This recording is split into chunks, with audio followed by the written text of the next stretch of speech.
रोज की तरह हर्षदा आपको आपकी स्क्रीन पे रेडी नजर आएंगे आज के सारे इंपॉर्टेंट स्टॉक्स न्यूज के लिए। मैं लॉन्चेस वगैरह में बाद में उतरता हूं। पहले जो नतीजा आया, सीमेंस के नंबर्स आए, Q4 के नंबर्स थे, तो वो इसीलिए थोड़ा डिले के साथ आए क्योंकि उनके पास 60 डेज की विंडो होती है रिजल्ट प्रेजेंट करने के लिए। भाईती साहब, सीमेंस का चार्ट आप खोलो। हर्षदा, नंबर्स कैसे लग रहे हैं? नतीजे शानदार है। इनफैक्ट उम्मीद से काफ़ी बेहतर, बहुत ही मजबूत ऑपरेशनल फ्रंट पर कंपनी ने परफॉर्म किया है इस चौथी तिमाही में। मुनाफा देखिए 45% बढ़ा है, 831 करोड़ का फिगर 717 करोड़ का अनुमान था। अनुमान वैसे रेवेन्यू का 6500 करोड़ के ऊपर का था, लेकिन ये आंकड़ा है 6461 करोड़, लेकिन 11% तक की ग्रोथ है। अब आइए आप इबिटा पर और मार्जिन पर। तो इबिटा 34% बढ़कर 938 करोड़ पर आए हैं। यहाँ पर एक्सपेक्टेशन थी 900 करोड़ के आसपास का फिगर, तो उम्मीद से बेहतर वो परफॉर्मेंस है। और मार्जिन जो है वो 14.5% पर आए हैं, तो बहुत ही बढ़िया परफॉर्मेंस है। कंपनी ने कहाँ पर ग्रोथ दिखाई है? रेवेन्यू और मार्जिन दोनों एनर्जी और मोबिलिटी बिजनेस में सबसे ज़्यादा बड़े हैं, वो कंपनी के फेवर में गया है। हालांकि डिजिटल इंडस्ट्री का जो बिजनेस है वो थोड़ा सा फीका ज़रूर है। ऑर्डर फ्लो 37% ऊपर है, यानी कि 6500 करोड़ के ऊपर के orders quarter year on year basis पर इनके बढ़ते हुए दिखाई दिए हैं। डिमांड अच्छी है, ये कंपनी कह रही है। एडिशनल कैपेक्स वो पावर साइड पर खासतौर से 100 करोड़ का करते हुए दिखाई देंगे। अपने रेंज ऑफ प्रोडक्ट्स जो है वो पूरा पोर्टफोलियो एनलार्ज करने वाले, बढ़ाने वाले लार्ज रिएक्टर्स भी उस प्रोडक्ट पोर्टफोलियो का हिस्सा बनेगा। और कंपनी ने कहा है कि इस समय इनका पूरा फोकस, पूरा ध्यान है जो एनर्जी बिजनेस का डीमर्जर अनाउंस किया था उस प्रोसेस को पूरा करने के लिए और वहां पर वैल्यू अचीव करने के लिए। तो नंबर्स बहुत ही जोरदार हैं। नंबर्स अच्छे हैं, ऑपरेशनली परफॉर्मेंस हाईलाइट है, एक्सपेक्टेशन से कहीं बेहतर मार्जिन्स हैं। एंटीक कहता है खरीदो, 8856 के टारगेट्स हैं, 8856 के। उनका कहना है बहुत बढ़िया ऑर्डर बुक है और वो नियर टू मीडियम टर्म के लिए बढ़िया स्ट्रॉन्ग रेवेन्यू विजिबिलिटी डिलीवर करती है। पर बैती साहब, नंबर से पहले इस हफ्ते मेरे ख्याल से मंडे को ऑलरेडी बहुत बढ़िया मूव्स स्टॉक ने दिखाए थे इन एंटिसिपेशन अच्छे नंबर्स के। 7-7.5% मेरे ख्याल से मंडे को चला था। कुछ और बचा है जूस वूस? चार्ट वार्ट्स क्या कहते हैं? आप तेजी करोगे सीमेंस में आज के लिए? जी आशीष जी, देखिए फ्राइडे और मंडे 2 दिन के अंदर ही इसने ऑलमोस्ट 11% का मोमेंटम दिखा दिया था और कल एक थोड़ा सा पॉज डे जरूर था, और लेकिन एक अच्छी बाइंग अपॉर्चुनिटी बन रही है।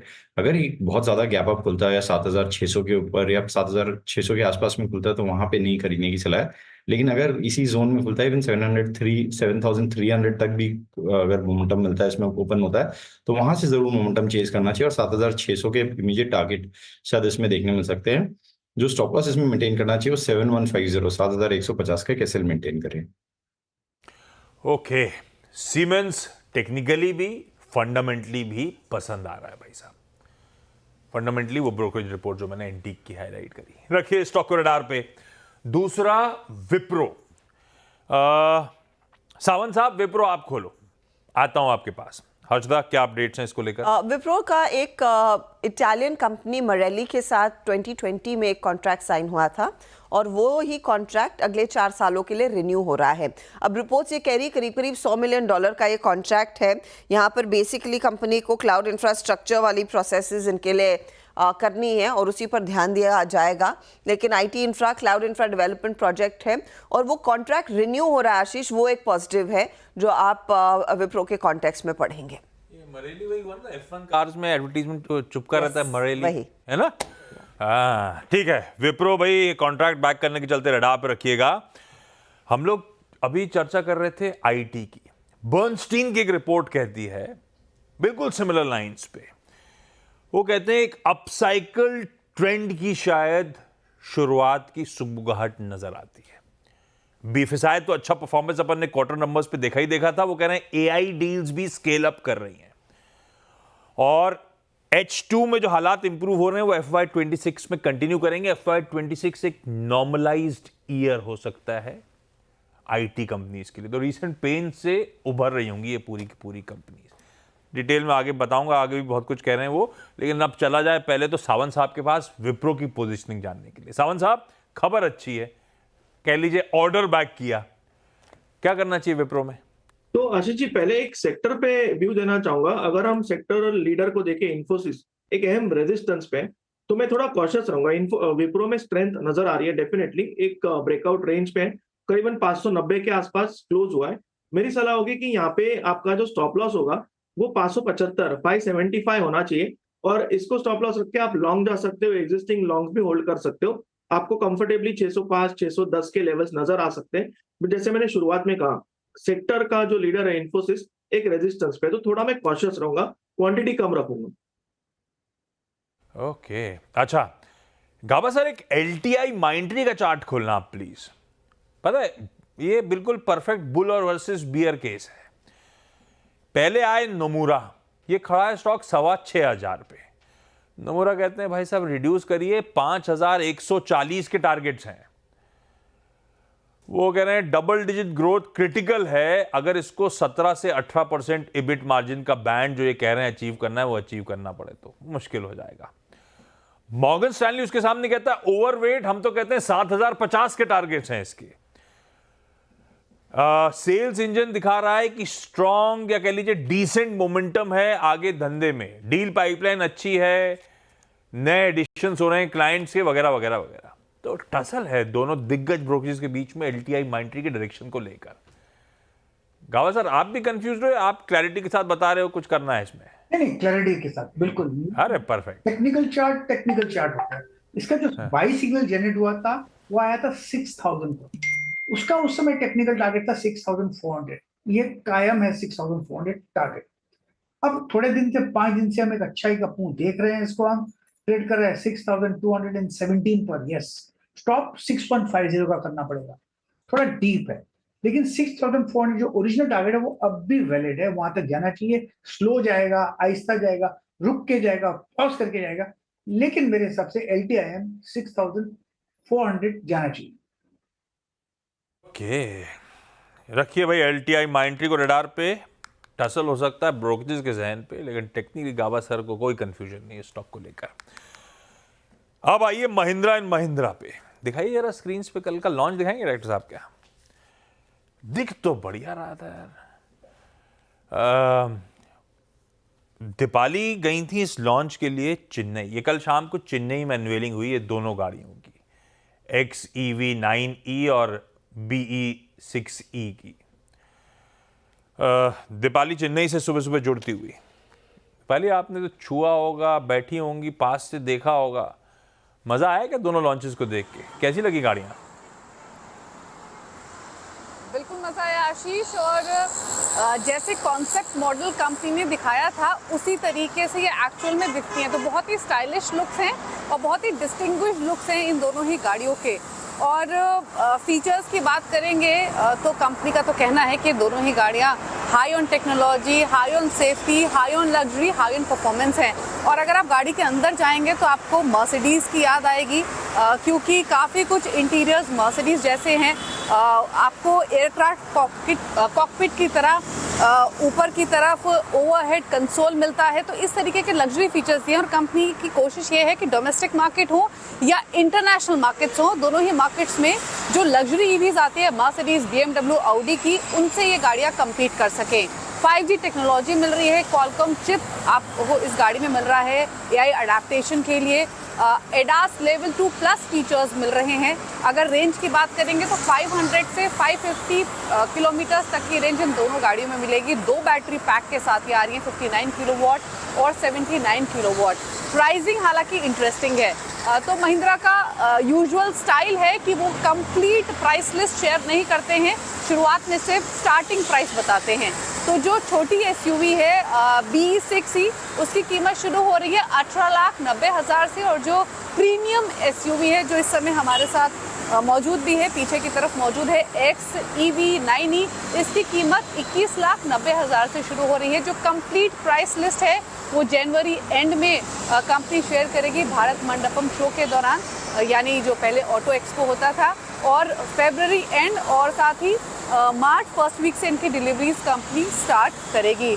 तो बहुत कुछ दे रही है with regards to looks, features, performance. लेकिन एक चीज़ ध्यान देने वाली बात है कि ये सिर्फ स्टार्टिंग प्राइसेस हैं, इसमें चार्जिंग कॉस्ट, इंस्टॉलेशन कॉस्ट शामिल नहीं है। तो उनको अगर इंक्लूड करेंगे तो एटलीस्ट जो स्टार्टिंग प्राइस रहेगा छोटी SUV का वो 20 लाख प्लस रहेगा। अरे वाह, ये पीछे आपकी खड़ी है वो गाड़ी, अभी आप टेस्ट राइड पे जाने वाले हो क्या? हम यहाँ चेन्नई से MSPT जा रहे हैं, जो कि महिंद्रा का SUV प्रोवन ट्रैक है। 2-2.5 घंटे का रास्ता है। तो अभी हम ड्राइव कर रहे हैं XEV9E और वहाँ पर जाकर हमारा चेंज ओवर भी होगा, दूसरी गाड़ी भी हम चलाएंगे। ये रिपोर्टर लोग जो रोड के कोने में खड़े करते हैं तो चलान नहीं बनता क्या आप लोग का? एक्चुअली आशीष, बहुत देर से हम लोकेशन देख रहे थे, तो जैसे ही हमने मेन हाईवे क्रॉस किया तभी हमने यहाँ गाड़ी साइड में पार्क की, ताकि लाइव इनपुट्स आपके साथ शेयर कर सके।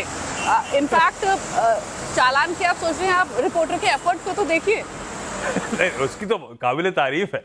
अच्छा, ये आप लोग क्या कह रहे हो, BE6E या बी सेक्सी? सेकंड वाला मैं बोल नहीं सकती ऑन एयर, हालांकि है तो वही ना, मजाक है में तो वही। ऐसे ही रिपोर्टर्स प्रोनाउंस कर रहे हैं। है तो वही, लेकिन कंपनी के मुताबिक स्पेल करेंगे BE6E और प्रोनाउंस करेंगे B6E। ठीक है, BE6E ही करेंगे, दीपाली कह रही है, हम आगे नहीं बढ़ेंगे। Deepali, thank you so much. आप टेस्ट राइड करिए, दूसरी गाड़ी भी चलाइए, उसके बाद वापस आपसे जुड़ूंगा, समझूंगा दूसरी कैसी लग रही है। भाई चतुर्मोता साहब, कैसी लगी आपको BE6E और क्या व्यू है स्टॉक पे, महिंद्रा एंड महिंद्रा पे आप लोग का? बिल्कुल। तो आशीष जी देखिए, महिंद्रा एंड महिंद्रा के इस जो लॉन्च पे काफ़ी एक पॉजिटिव कहीं ना कहीं रिस्पांस है, और इसको देखते हुए आप देखिए कि ये जो रिस्पांस है कहीं ना कहीं शेयर के प्राइस रिफ्लेक्शन में भी आ रहा है, जहां पर आप देख रहे थे कि ऑटो में एक अच्छा खासा करेक्शन देखने को मिला, खास तौर पे टाटा मोटर्स में या इवन मारुति के अंदर में भी कहीं ना कहीं एक थोड़ा सा प्रॉफिट बुकिंग काफ़ी शार्प रही। बट महिंद्रा ने उस तरह की डिप नहीं दिखाई और बहुत ही अच्छी स्टेबिलिटी हमको इसके प्राइस बिहेवियर में भी नजर आई। तो मुझे तो लगता है कि मार्केट इसको बहुत पॉजिटिवली रीड करेगा। और सेकंड हाफ में हमारी जो एक्सपेक्टेशन है वो ये भी है कि रूरल पिकअप वो काफ़ी स्ट्रांग रहने वाला है, और उसके चलते महिंद्रा उसका एक बड़ा बेनिफिशियरी रहेगा। तो हम ये समझते हैं कि ये स्टॉक कहीं ना कहीं 2900 पे एक अच्छा बेस बनाएगा, और 3400 तक की एक अपसाइड मैं समझता हूँ महिंद्रा के स्टॉक में देखने को नजर आ सकती है। गाड़ियों की बात हुई तो गाबा सर कभी पीछे रह सकते हैं क्या? गाबा सर नहीं तो क्या हुआ, बेटे ने नई गाड़ी खरीदी है कल। गाबा सर, कल मोहित जी ने नई गाड़ी खरीदी क्या? जी हाँ, बिल्कुल। दुबई में? जी हाँ, बिल्कुल, दुबई में खरीदी। ये आप इतने गोवा के चक्कर क्यों मारते हो? आप तो दुबई जाना चाहिए घूमने के लिए। नहीं, मुझे गोवा पसंद है, नेशन फर्स्ट। नेशन, तो लड़के को क्यों भेजा फिर दुबई? अब उसके लिए अलग बात है, उसके लिए वर्ल्ड फर्स्ट है, मेरे लिए नेशन फर्स्ट है। अच्छा, M&M की चर्चा हुई है तो एक और लॉन्च को पीछे कैसे छोड़ दें? ओला इलेक्ट्रिक का भी लॉन्च हुआ है, दो लॉन्च हुए हैं। चार्ट्स पे पोजिशनिंग, मानस आप देखो प्लीज ओला इलेक्ट्रिक की, अब तो टाइम हो गया। आज तक क्या है लॉन्चेस? ये 2 लॉन्चेस है, गिग और S1Z रेंज की स्कूटर्स दरअसल इन्होंने लॉन्च की है। नियरली 40,000 से 65,000 की रेंज वाली ये स्कूटर्स हैं। लेकिन इसके साथ ही आशीष, कंपनी ने पावर पॉड करके एक इन्वर्टर दरअसल इंट्रोड्यूस किया है, जिसकी कीमत लगभग 10,000 रहेगी। ये बेसिकली एक पोर्टेबल बैटरीज के इस्तेमाल के साथ घरों को पावर करेगा। तो ये 2 बड़े लॉन्चेस। EV साइड पर ऑफ कोर्स वो कंपनी अग्रसर है ही, लेकिन अब दूसरे प्रोडक्ट्स भी अपनी चार्जेबल बैटरीज के साथ वो लॉन्च कर रहे हैं। चलिए देखते हैं। लेकिन चार्ट्स कैसे पोजीशन, बहुत नुकसान कराया है, जो लिस्टिंग के बाद एकदम चला, उसके बाद मामला सारा ठंडा पड़ गया, इश्यू प्राइस के नीचे मामला चला गया था। मानस, अब चार्ट्स पे पोजीशनिंग कैसी है? देखिए, बिल्कुल शॉर्ट टर्म चार्ट्स की बात करें तो कुछ रिवर्सल के साइन देखने को मिले हैं। इंट्राडे चार्ट 60 मिनट चार्ट पे आपको हायर टॉप्स हायर बॉटम्स में कंफर्मेशन मिलेगा। अब देखिए, पॉइंट ये है कि एक बार 76 रुपीस के ऊपर निकले तो फिर खरीदारी करनी चाहिए। 76 के ऊपर निकले तो 70 के स्टॉप लॉस से खरीदारी करेंगे और फिर 90 रुपए तक के टारगेट पॉसिबल। ये हो गई ओला इलेक्ट्रिक। गाड़ियों की इतनी चर्चा हो रही है तो कंचन है क्या राइट साहब? हाँ, दिल्ली उनके पास चला जाए। एक Hyundai मोटर पे भी एक रिपोर्ट आ रखी है, ब्रोकरेज रिपोर्ट। कंचन हाय, गुड मॉर्निंग। Hyundai का चार्ट सतपुत्र साहब आप खोलो, इसकी भी लिमिटेड हिस्ट्री है, लेकिन फिर भी चार्ट्स में अब तो समीकरण बैठ रहे होंगे, कुछ समझूंगा आपसे, आता हूं। कंचन, क्या व्यू है? जी, मॉर्गन स्टैनली ने अपनी कवरेज को इनिशिएट किया है और डायरेक्टली ओवरवेट की कॉल दे दी है। इनका कहना है कि आने वाले टाइम पे ने जो लक्ष्य दिख रहे हैं वो है 2414 के। अब 3 पॉइंटर्स हैं जिन्हें हम एक एक करके समझेंगे। सबसे पहला है इसका ग्रोथ ड्राइवर, जो इस टाइम पे नई कैपेसिटी एडिशन है, मार्केट रिवाइवल है और साथ ही साथ जो प्रोडक्ट एक्शन है वो फिस्कल ईयर 26-27 की जो ग्रोथ है उसको काफी अच्छे से ड्राइव करने वाला है। ये था पहला फैक्टर। सेकंड हम बात करने वाले हैं जो इसकी स्ट्रॉन्ग पोजिशनिंग है। बेसिकली जो पेरेंट कंपनी है उसके सपोर्ट के साथ कंपनी एसयूवी सेगमेंट और साथ ही साथ ईवी सेगमेंट में काफी ज्यादा वेल पोजिशन्ड है। और थर्ड जो है वो इसके है attractive valuation. Basically fiscal year 27 के लिए अगर इसका पी देखा जाए तो वो केवल 19x पर है और जो बाकी इंडिया की जो OEMs है एक्सक्लूडिंग टाटा, इसके अलावा इन बाकी OEMs के जो एवरेज है वो है 22x, तो उसके कंपैरेटिवली जो इसका पी है वो काफी ज्यादा अट्रैक्टिव लग रहा है। तो ये 3 फैक्टर्स हैं जो मॉर्गन स्टैनली ने हाईलाइट किए हैं जिसके चलते हो सकता है कि ये लक्ष्य हमें देखने को मिले। मॉर्गन स्टैनली को वैल्यूएशन अट्रैक्टिव लग रहे हैं भाई Hyundai मोटर इंडिया के। ऐसे ही मॉर्गन स्टैनली को एक और स्टॉक के वैल्यूएशन अट्रैक्टिव लग रहे हैं, वो आगे बताएंगी, कंचन के पास बाद में चलेंगे। सबसे साहब चार्ट कुछ बयां कर रही है कि तस्वीर Hyundai मोटर की? आशीष जी, मुझे लगता है कि ऑलरेडी एक बेस फॉर्मेशन हो चुका है 1820 के आसपास, और ये जो सामने जो टारगेट होता है, जो इनिशियल हाई था 1960 का, यानी आप पकड़ के चले 2000 का, आई थिंक ये थोड़ा पोजिशनल टारगेट आप लेके यहाँ पे काम हो सकता है। रही बात स्टॉप लॉस की, तो मुझे लगता है कि जो stop loss as a trader जो मेंटेन करना पड़ेगा वो रहेगा 1840 का।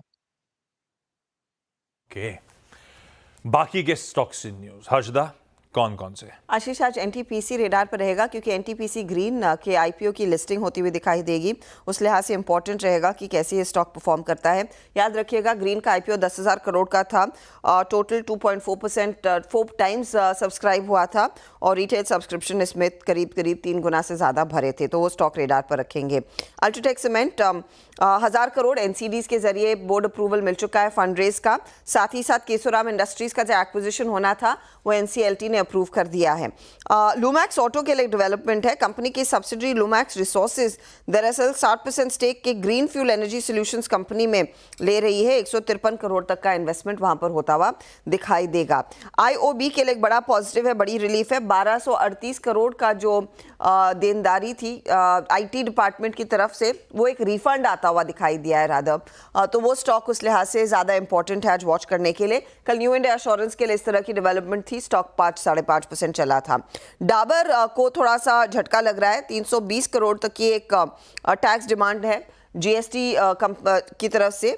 पेनल्टी भी यहाँ पर देनी पड़ सकती है कंपनी को, तो वो उस पर्सपेक्टिव से स्टॉक रखेंगे रेडार पर। जैगल प्रीपेड ने मास्टर कार्ड के साथ दरअसल एक टाई अप किया हुआ है, तो मास्टर कार्ड जहाँ पर भी टाई अप्स कर रहा है अब वो जैगल के प्लेटफॉर्म्स को भी पुश करेंगे।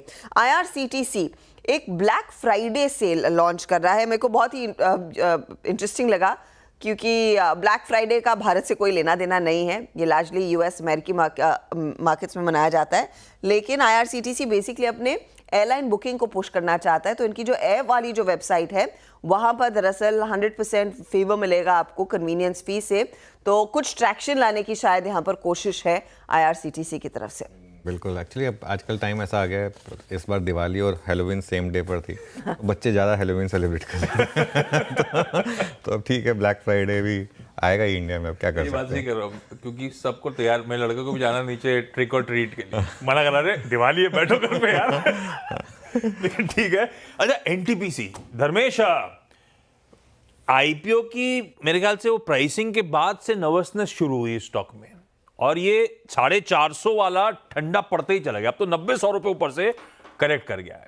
आज भी शायद वो आम की होनी तो सबड्यूट सी लिस्टिंग है, पर क्या भाव में अब एनटीपीसी ने डाइजेस्ट कर लिया है? आप लोग का हाउस कॉल क्या है एनटीपीसी को लेकर? पॉजिटिव आशीष जी एनटीपीसी को लेकर के, बिकॉज एक तो लीडर है पावर जनरेशन में और इनके पास जो लाइनअप है इंस्टॉलेशंस के, जो कैपेसिटी आने वाली है वो भी काफ़ी स्ट्रांग है। बट मुझे लगता है कि एनटीपीसी ग्रीन जो है उसका काफ़ी अच्छा प्राइसिंग किया आईपीओ का। अगर आप 2030 के हिसाब से देखें तो ऑलमोस्ट 40% डिस्काउंट पे मिल रहा है ये करंट जो प्राइस पे लिस्टिंग जो ऑफर प्राइस था, कंपेयर टू अगर JSW एनर्जी या टाटा पावर या किसी भी आप पावर सेक्टर प्ले से करेंगे। ये हम लोगों ने क्या है कि इंस्टॉल्ड कैपेसिटी 2030 में कितनी होगी और आज का मार्केट कैप क्या है, उस लिहाज से तो काफ़ी अच्छा लग रहा है। तो मेरी तो सलाह ये रहेगी कि अगर सबड्यूट लिस्टिंग होती है और थोड़ा नीचे मिले तो एनटीपीसी ग्रीन एक्यूमुलेट करना चाहिए। एनटीपीसी जो पोर्टफोलियो में है उसे पड़े रहने दें, फ्रेश एडिशन करने की शायद जरूरत ना हो। एनटीपीसी ग्रीन में ज़्यादा अच्छे रिटर्न्स मिलेंगे। एनटीपीसी ग्रीन की लिस्टिंग इंतजार है आज। देखते हैं। जाते जाते मुनाफिकदारी समेटने से पहले मॉर्गन स्टैनली को एक किसी कंपनी का वैल्यूएशन अच्छा लग रहा था, वो था Hyundai। एक और कंपनी पर बुलिश हो गए हैं वो। कंचन, कौन सी? कोल इंडिया, यहां पे भी इन्होंने अपनी कवरेज को इनिशिएट किया है और डायरेक्टली ओवरवेट की कॉल दे दी है और जो लक्ष्य रखा गया है वो है 525 का।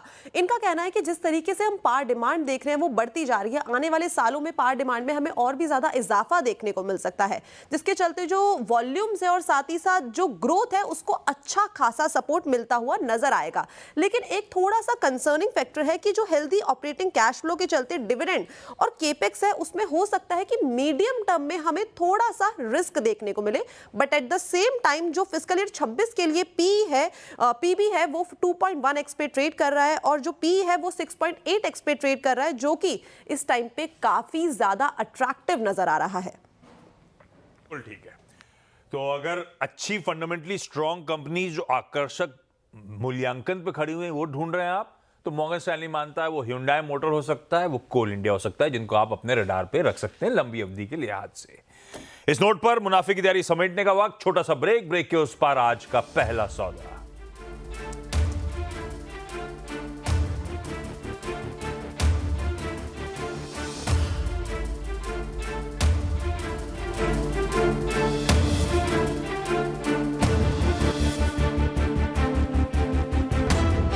Co-powered by Scenic 710, असली waterproof ply। कुछ लोग लोकल प्लाई का रंग, कम दाम या वाटरप्रूफ का स्टैंप देखकर धोखा खा जाते हैं, और ये है सैनिक 710। लोकल प्लाई बस वाटरप्रूफ होने का दावा करते हैं, और सैनिक 710 ही असली वाटरप्रूफ प्लाई है। तो धोखा मत खाइए, सैनिक 710 ही घर लाई। सैनिक 710 सिर्फ 114 rupees per unit. Co-powered by Scenic 710, असली waterproof ply।